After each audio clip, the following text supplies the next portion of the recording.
हैं। Email address है ddnews.totalhealth@gmail.com। तो आइए समझते हैं कि कितनी बड़ी है ये समस्या और इससे लेकर समाधान के कौन से विकल्प हमारे पास उपलब्ध हैं। सबसे पहले डॉक्टर रमेश आपसे समझना चाहेंगे, भारत देश की बात की जाए, कितनी आम समस्याएं हैं जब बात आती है स्ट्रक्चरल डिफेक्ट्स या जन्मजात विकृतियों की, कितना बड़ा खतरा और कितना बड़ा इसका इम्पैक्ट रहता है शिशुओं और परिवार के जीवन पर? हाँ जी, सबसे पहले दर्शकों को नमस्कार। हमारे देश में करीब 2.6 करोड़ बच्चे पैदा होते हैं एंड उसमें हम देखें जो कंजेनाइटल मैलफॉर्मेशन या जन्मजात विकृति जो होती हैं वो छोटी भी हो सकती हैं, बड़ी भी हो सकती हैं, बट आप उनको सबको एक साथ रख के देखें तो करीब 5 से 6% बच्चे जो हैं वो इन प्रॉब्लम से ग्रसित होते हैं। क्योंकि हमारे देश में नंबर ऑफ बर्थ्स इतने ज़्यादा हैं तो हर साल ऐसे बच्चे काफ़ी नंबर में पैदा होते हैं जिनका बड़ा शॉर्ट टर्म और लॉन्ग टर्म इम्प्लिकेशंस होते हैं।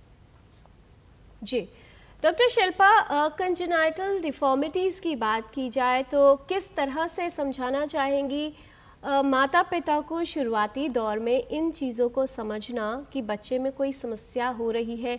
क्या इतना प्रत्यक्ष रूप से नज़र आते हैं सभी तरह के जो विकृतियां हैं, और इनकी अगर सिवियरिटी की बात की जाए सामान्य से लेकर कितना प्रभावित कर सकती है बच्चे को?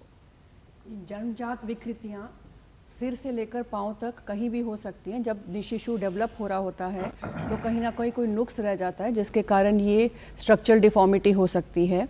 कुछ तो बिल्कुल मामूली होती हैं जो बिल्कुल इलाज से बिल्कुल ठीक हो जाती हैं, उनके लिए घबराने की कोई बात नहीं है। जैसे कि पेशाब का रास्ता अगर सही जगह नहीं हो, टिप पे नहीं हो, नीचे हो, तो उसकी सर्जरी हो जाती है, बच्चा ठीक हो जाता है।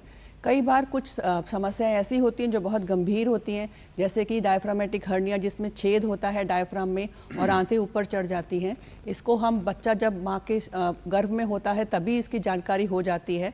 इसके लिए बस यही ध्यान रखना होता है कि अगर बच्चा 20 हफ्ते से ज़्यादा है तो जब वो पैदा हो तो ऐसी सुविधा में पैदा हो जहाँ पे न्यूनेटल आईसीयू हो, पीडियाट्रिक सर्जन हो और उसकी देखभाल अच्छी हो।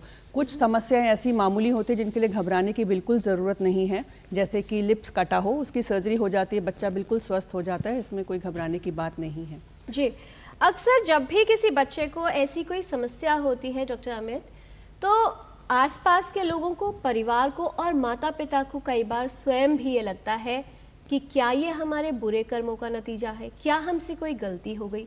जेनेटिक्स या आनुवंशिक तत्वों का अगर भागीदारी या भूमिका देखी जाए, स्पेसिफिकली अगर स्ट्रक्चरल डिफेक्ट्स की हम लोग बात करते हैं, यानी शारीरिक रूप से अगर कोई अंग नहीं बना है या उसमें कोई विकृति है, कितना जुड़ाव आप देखते हैं और कितनी महत्वपूर्ण भूमिका निभाता है जो आनुवंशिक तत्व है इसमें? जी, जो कंजेनाइटल मालफॉर्मेशन होता है, जो जन्म से बर्थ डिफेक्ट्स हम बोलते हैं, वो 2 तरीके के हो सकते हैं। जो इसमें स्ट्रक्चरल, जिसमें कि आपको दिख जाता है, और एक फंक्शनल भी कंपोनेंट होता है, और कभी कभी कॉम्बिनेशंस होते हैं। जो जेनेटिक्स की बात हम बोलते हैं तो जो फैक्टर्स इसके कारण होते हैं वो होस्ट फैक्टर्स होते हैं जिसमें एक जेनेटिक्स है, इन्वायरमेंटल फैक्टर्स होते हैं जो कि वातावरण के कारण होते हैं, जिसमें ड्रग्स आती हैं, वायरल इन्फेक्शंस आते हैं, और भी बहुत तरीके के कारण, खाना पीना होता है, ओबेसिटी होती है, ये जो कि इन्वायरमेंटल फैक्टर्स होते हैं वो कर सकते हैं, और इन दोनों का कॉम्बिनेशन होता है जो कि इसका कारण हो सकता है। तो अगर हम जेनेटिक्स या आनुवंशिकी की बात करें तो लगभग 1/5 20% केसेस में जेनेटिक्स प्ले करती है।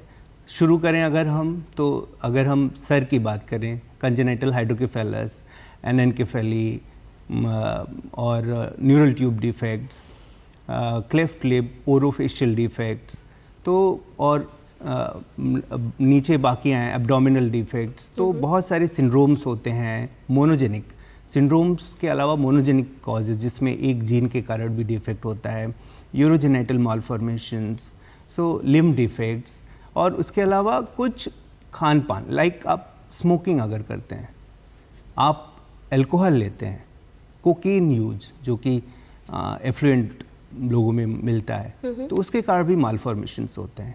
तो अगर हम एक सेंटेंस में बात करें तो होस्ट फैक्टर और एनवायरमेंटल फैक्टर और कॉम्बिनेशन, ये सारे मिल के ये कंजेनिटल मालफॉर्मेशन या बर्थ डिफेक्ट पैदा करते हैं। जी, तो कई तरह के कारक हैं जो अपना योगदान देते हैं और समस्या उत्पन्न हो जाती है।